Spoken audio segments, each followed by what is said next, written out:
esta semana institucional e possam talvez povoar os debates internos que os senhores e as senhoras poderão ter nesses próximos dias. Por isso, considero realmente uma honra falar hoje. A minha fala, bom, estava no primeiro slide, tem o título A Razão Jurídica no Estado Neoliberal, Reflexos sobre a Área Trabalhista. Eu não trabalho diretamente sobre a área do trabalho, do direito trabalhista, mas eu trabalho sobre o Estado neoliberal e, justamente, a partir daí, a minha visão é sobre quais são essas consequências, né, do neoliberalismo, da arte de governar neoliberal nesta área. Eu parto das minhas reflexões a partir eu fundo minhas reflexões a partir das aulas no Collège de France que Foucault, o Michel Foucault, filósofo francês, fez no final dos anos 70 em Paris, né? Eles são reunidos nesses 3 livros, né? Em defesa da sociedade, quer dizer, essa fase do pensamento Foucaultiano está presente em 3 livros que compõem uma trilogia no pensamento de Foucault, em defesa da sociedade, que fala sobre racismo de Estado, sobre a guerra como princípio para entender a política, segurança, território e população, que fala sobre justamente a arte de governar, o que é uma arte de governar, o que é governar, o que é a segurança, o que quer dizer a passagem de um povo para uma população. E, no terceiro, onde ele faz o que ele chama de genealogia do neoliberalismo. Ele explica, na realidade, o que é o neoliberalismo. E a minha fala vai ser focada, sobretudo, sobre isso. Então, se os senhores e senhoras estão interessadas em aprofundar o que eu vou falar hoje, eu aconselho a leitura do terceiro tomo dessa trilogia, que se chama Nascimento da Biopolítica, que, na realidade, deveria se chamar Genealogia do Neoliberalismo, né? O que fala o Foucault sobre neoliberalismo? Ele fala que é uma governamentalidade. Isto isso é um neologismo completo do Foucault, né? A partir da palavra francesa gouvernement, governo, né? Isto é uma arte de governar. São técnicas e procedimentos destinados a dirigir a conduta dos homens. Mas, para Foucault, o governo não é de cima para baixo, né? É uma coisa que é compartilhada horizontalmente. Isto é, eu tomo sempre esse exemplo, eu sou fumante, eu não deveria, eu sei, mas se eu puxasse um cigarro aqui, onde eu não posso fumar, né, vocês me repreenderiam. Mas a primeira repressão que eu faço é eu comigo mesmo, isto é, me governo para não puxar um cigarro fumando. Se eu não conseguir me governar, com certeza alguns dos senhores ou das senhoras vão me governar, dizendo, professor, aqui não dá para fumar, aqui é proibido fumar, né?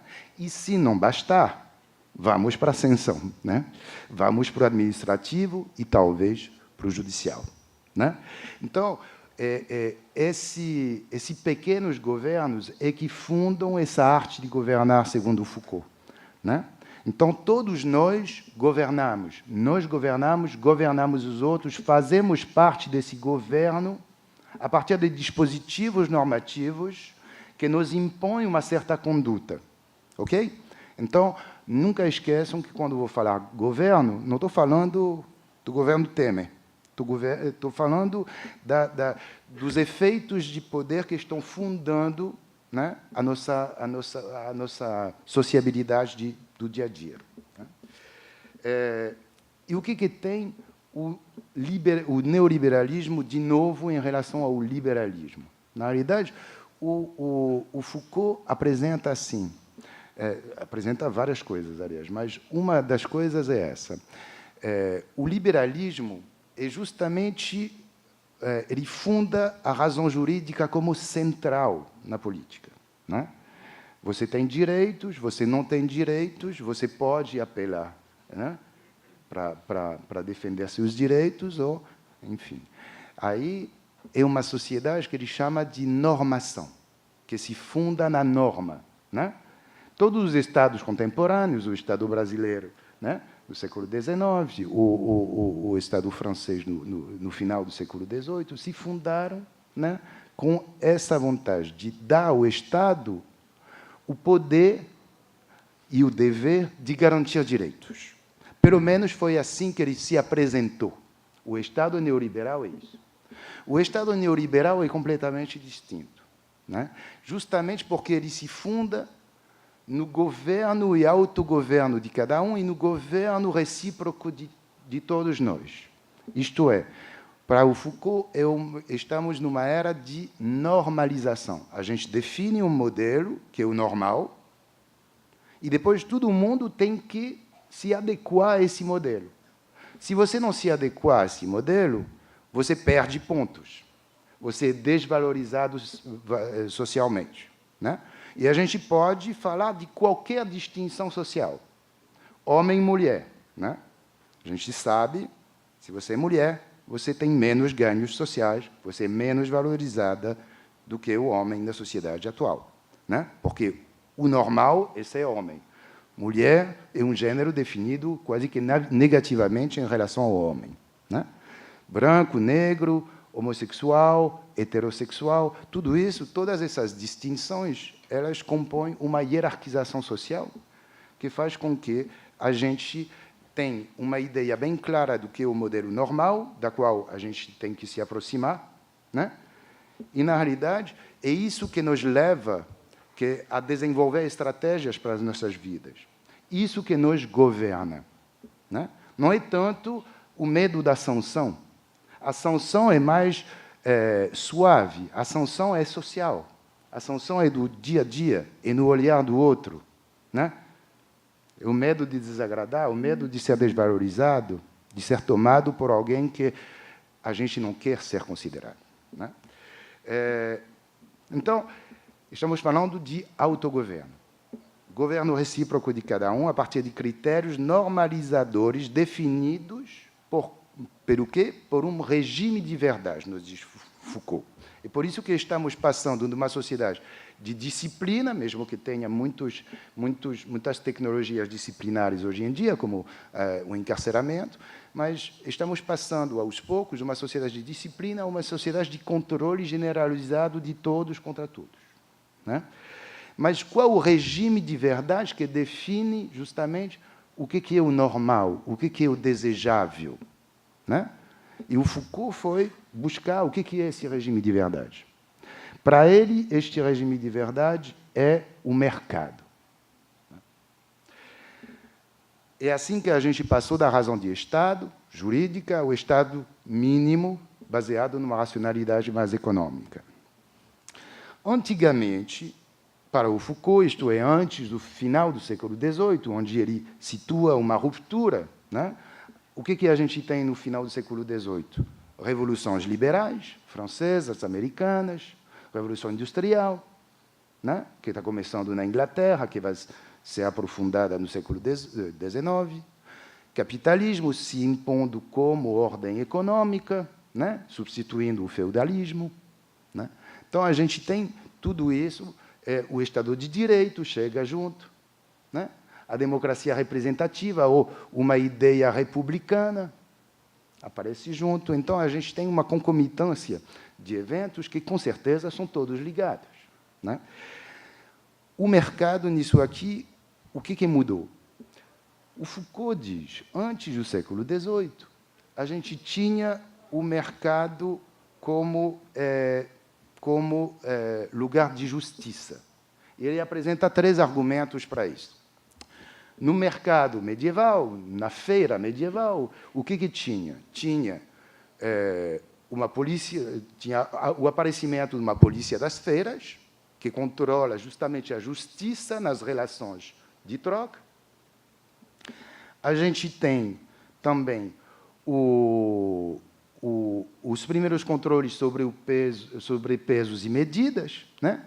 A feira que temos aqui na cidade, o nome dela é a prova disso, ver o peso, né? Era muito importante a justiça desses pesos na balança que a gente ia pesar o nosso produto que a gente ia comprar, né? Até hoje tem dúvidas sobre as balanças, aliás, mas tudo bem. E a terceira coisa é o preço justo.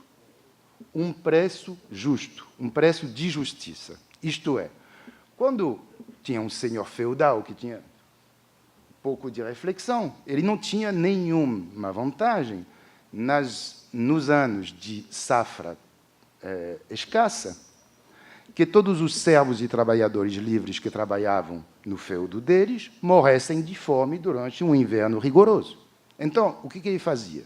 Fazia uma intervenção, como faz o Estado hoje, sobre os preços, para que o trigo, que era o alimento, né, na Europa, o que constituía a alimentação básica do camponês europeu, seja acessível a todos.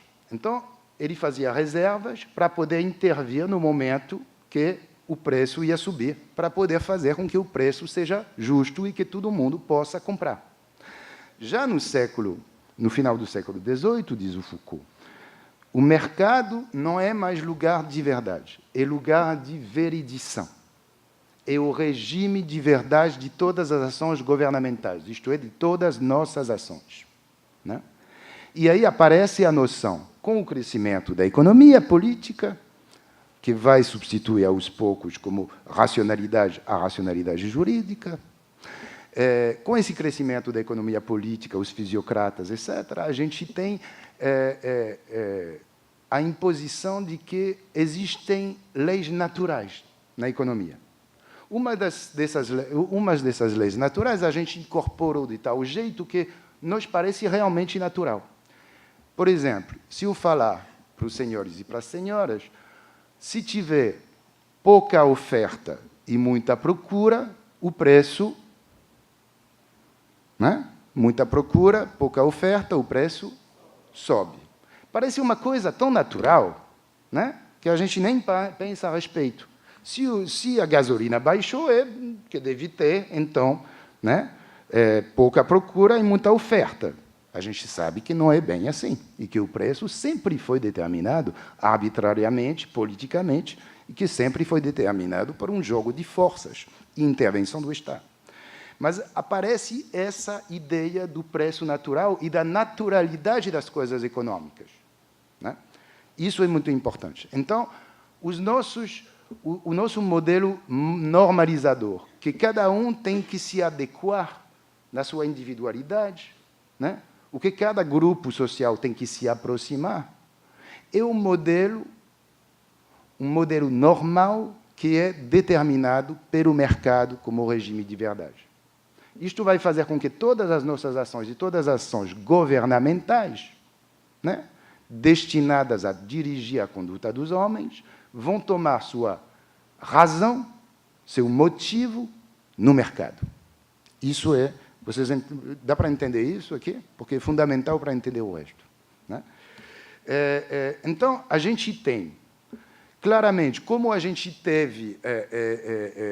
como a gente pode enxergar uma luta, digamos, de influência dentro do Estado entre uma razão mais jurídica e uma razão mais econômica, baseada em leis naturais, a gente tem também uma oposição entre a verdade mercadológica e a justiça.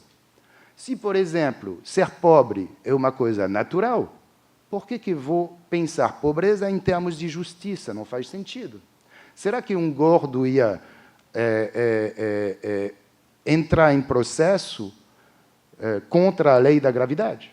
Não dá, né? A lei da gravidade se aplica a todos, é uma lei natural e ponto final. E a gente não diz, não, mas se eu tenho sobrepeso, então a lei de gravidade age de forma mais injusta comigo do que com o magro. A gente não pensa assim. Mas, quando a gente pensa na pobreza, a gente pensa dessa forma, né? Então, o Estado, na realidade, com isso, está virando o garantidor das regras naturais do mercado, né? Por isso que ele deve ser invisível, discreto, mínimo, né? A questão fundamental do neoliberalismo, para Foucault, é esta. Qual o valor de utilidade do governo e de todas as ações do governo numa sociedade em que a troca, que determina o verdadeiro valor das coisas, né? Essa é a questão fundamental do governo, ou da governamentalidade, da arte de governar neoliberal dentro do Estado. Nessas condições, como que a gente julga?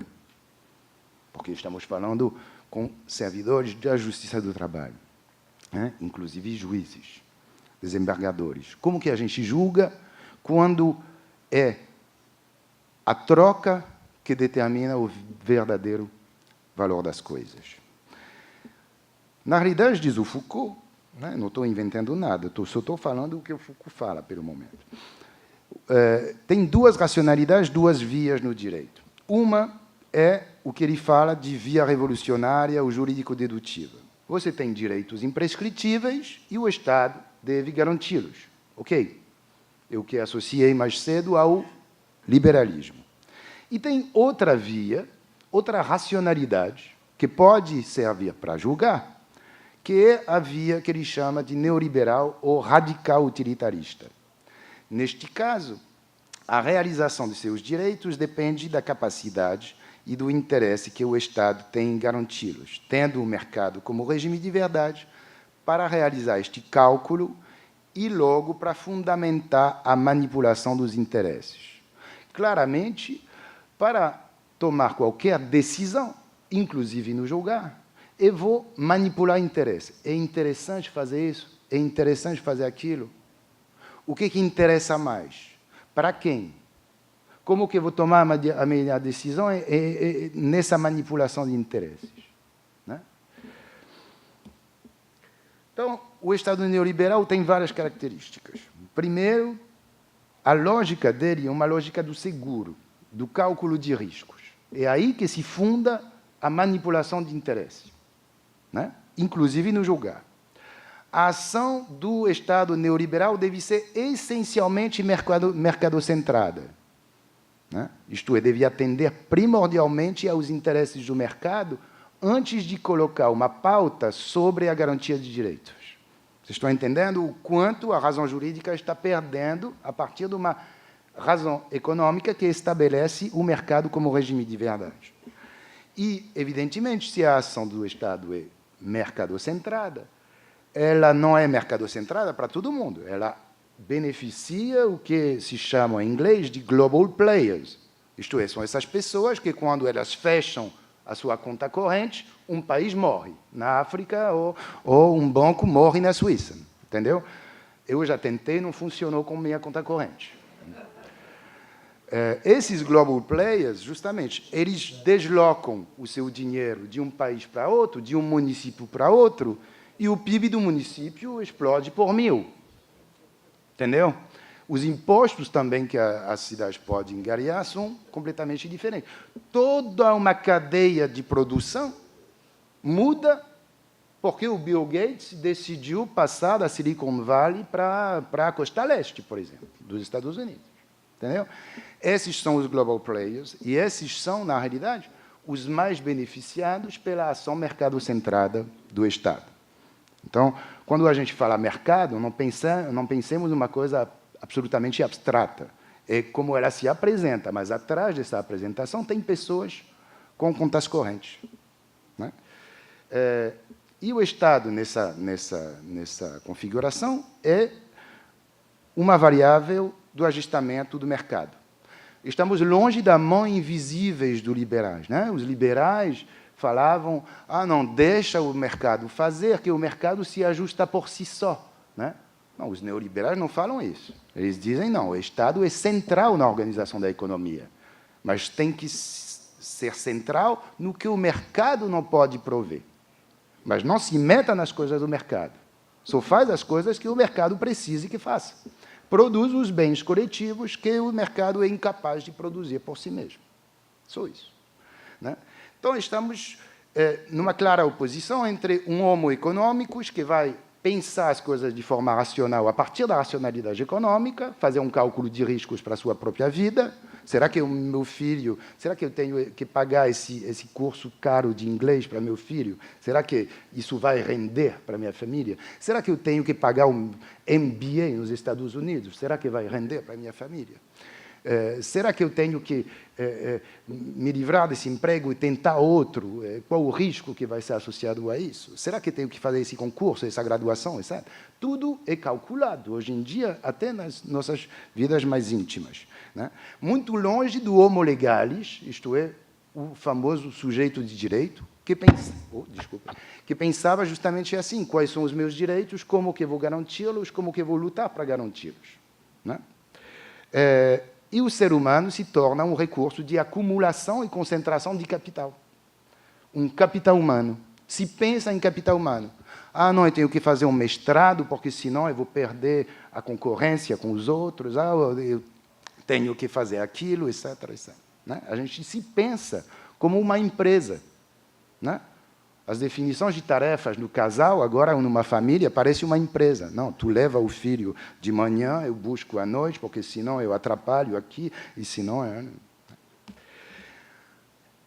O neoliberalismo também estabelece uma nova relação entre liberdade e segurança. O que a gente aprendeu no colégio, na graduação, é que liberdade e segurança era um jogo de soma zero. Quanto mais liberdade, menos segurança. Quanto mais segurança, menos liberdade.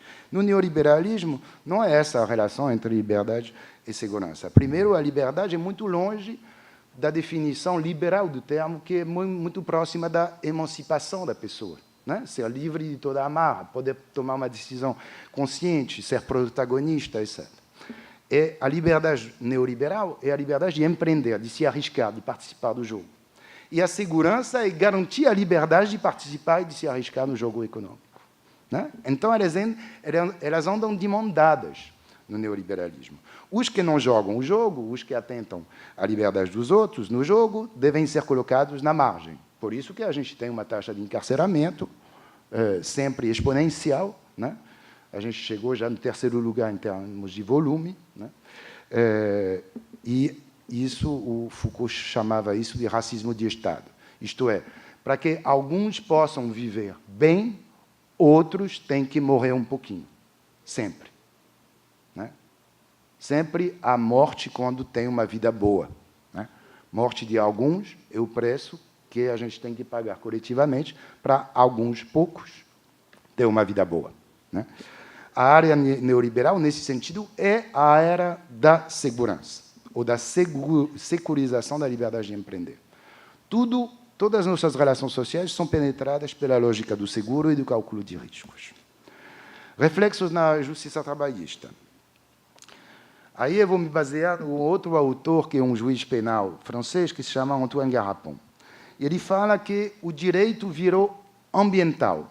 Ele é reativo, não proativo, né? Ele atende uma demanda, mas para de ser proativo no sentido de buscar o sentido da justiça, né?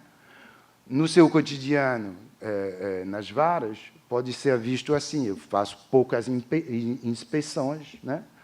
E recebo as demandas e só posso responder às demandas que me são endereçadas. Então, a justiça vira empresarial, sem sentido ético, né? O sentido da justiça na área judicial está se perdendo completamente, né? O juiz se torna um despachante judicial, né? Os senhores e as senhoras devem ter essa sensação todo dia, né? Isto é, não se espera mais do juiz, numa sociedade neoliberal, no Estado neoliberal, numa governamentalidade neoliberal, que seja um agente de justiça, mas que ele despache todos os pequenos conflitos que fazem com que as trocas não avançam tão rapidamente. E tirar todas as amarras para que as trocas aconteçam, né?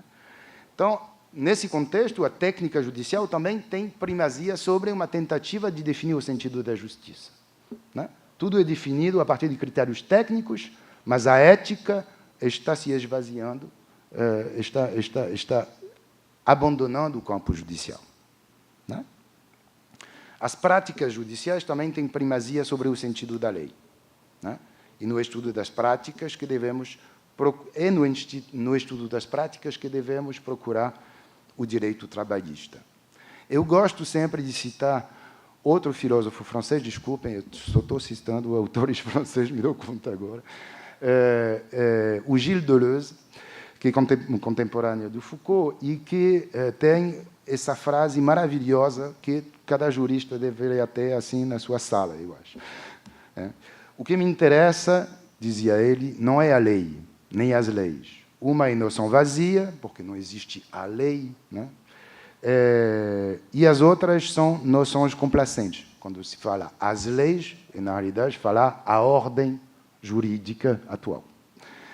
Nem mesmo o direito ou os direitos, e sim a jurisprudência. É a jurisprudência que é verdadeiramente criadora de direito. Aliás, não coloquei a frase seguinte, onde ele diz que é tão importante que não deveria ser confiado a juízes. Se a jurisprudência é realmente criadora de direito, então temos essas duas vias de racionalidade que estão competindo no ato de julgar e que são muito importantes de serem observadas, né? E as decisões judiciais, eu estou fazendo uma pesquisa sobre isso, justamente neste momento, as decisões judiciais dão cada vez maior prioridade à concentração do capital, isto é, para a via neoliberal e não a via revolucionária ou jurídico-dedutiva, ao detrimento do bem-estar do trabalhador e da justiça das relações de trabalho. A lei trabalhista não deve mais proteger o trabalhador contra a dissimetria da relação do contrato de trabalho. A lei trabalhista, a gente vê com essa lei que vai vigorar agora, na realidade é só uma organização do quadro das relações trabalhistas, mas esquecemos o sentido da justiça. Um direito do trabalho, o direito do trabalho, quando nasceu, foi para proteger o trabalhador contra um instituto jurídico dissimétrico, que é o contrato de trabalho, né? Não há relação simétrica no contrato de trabalho. Isso é um mito liberal.